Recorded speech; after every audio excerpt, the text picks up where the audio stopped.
What's happening, people? So today I wanted to talk about the changing relationship between humans and machines. Um, Being 36 years old, it's something I've seen the development and kind of a fairly dramatic change in the relationship, the way we interact with machines.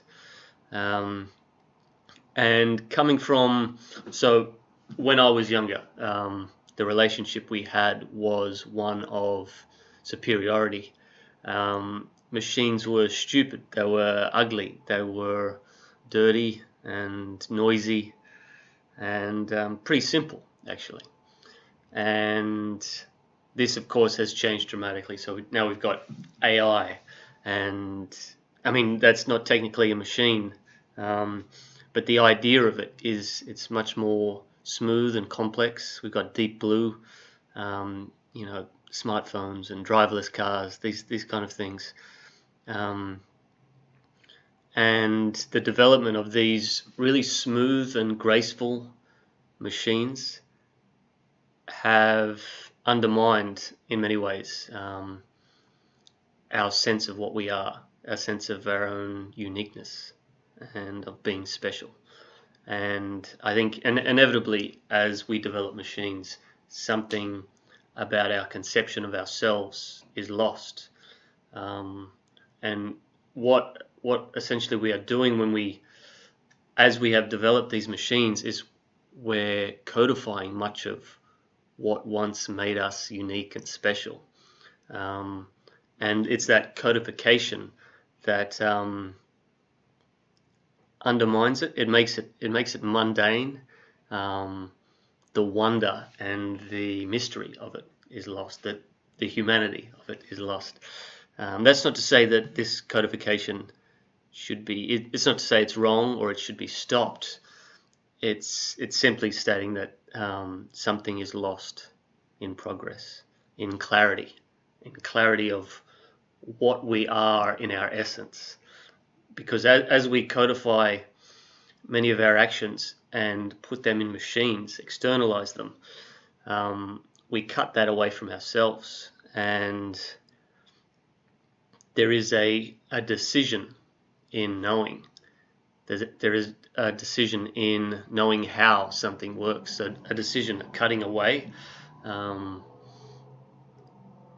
That is naturally kind of a sad thing, a disappointing thing, but potentially a very invaluable thing as we cut away that which isn't us in our essence and move towards something much smaller and something that is more honest and true.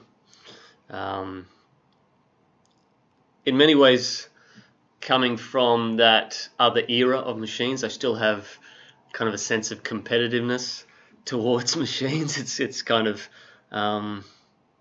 it's strange to think about, to recognize. I still every now and then take some kind of pleasure or hope in the idea that we are better at something than machines, and it's becoming less and less common. So this change in interaction, like I grew up with technology that was very much separate from my life, separate from my lifestyle, how I went about doing things like education, even travel. I mean, you had a plane or a bus or a car, but I walked so many places, and things like maps, interacting with people. So much of this is now, it has technology at its heart. It it changes the way these things are done. So technology like TV, radio, vending machines, there was a distinct otherness about these machines that I interacted with. There were sounds and moving parts, and it had very little grace, and a weakness too. There was a weakness to machines. There was a knowability to machines. I could know how something works, and I could often fix things. I couldn't couldn't fix this computer. I couldn't fix the smartphone. And this is becoming more and more common as the technology just gets smaller and incomprehensible in many ways. So with that fixing, that understanding, we had a clear control, and that, I think that's, in many ways, that's where our sense of superiority came from. We had control over those machines. I could understand them, I could fix them, I could see them and see how they were working. I could take a screwdriver and take them open. That small thing about actually being able to open something, that's becoming less common. You can't even open some things anymore. You need a special tool, which is just not designed for it. Yeah, so in many ways, I think it's almost, perhaps it's a mistake, I don't know, to think of machines as like a neighboring tribe.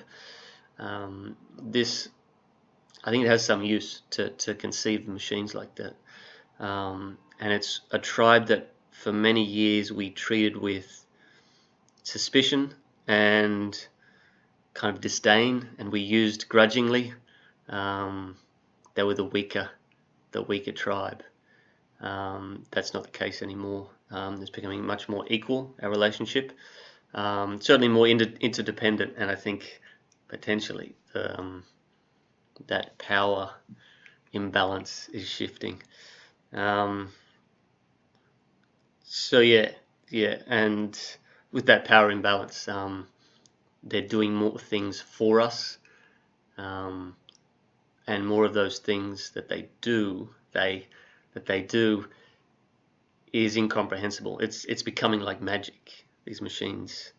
And I do understand someone somewhere knows what they're doing, but the majority of us don't. And in many cases, one person will not understand a machine in its entirety, and that's a sign of weakness, I think.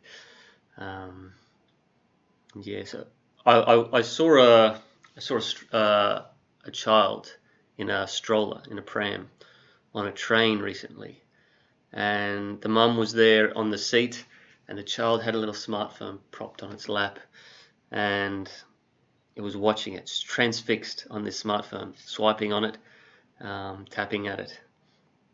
And it's this kid that will develop a relationship to machines that I don't think I will be able to. No, I won't be able to. I don't have that conditioning. I don't have that, from such an early age, I don't have that interaction, that intimacy with machines. What I had was much more distant. And it's that kid that will do something with machines that I can't. It's very different from me back in the day watching TV and manipulating rabbit ears to try and get a good picture on the TV. That kind of interaction with the machine is very different from what that kid was doing on the train. So I wonder, what is this new era? I'm a part of it. I have a different perspective of it, coming from another time, maybe. And I feel like if I can name it, give it like a theme, I can better understand the story.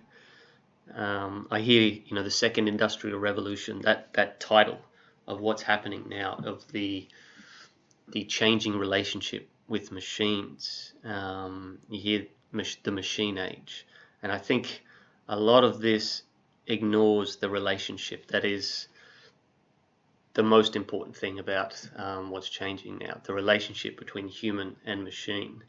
And perhaps the human machine age is more apt for what is taking place, and what will take place. So the continued cutting off of what is not human and giving it to machines, and the loss of ways of living, of types of people even, and the hopefully the inevitable, I think, creation of a new type of people and new relationships, new cultures that grow up and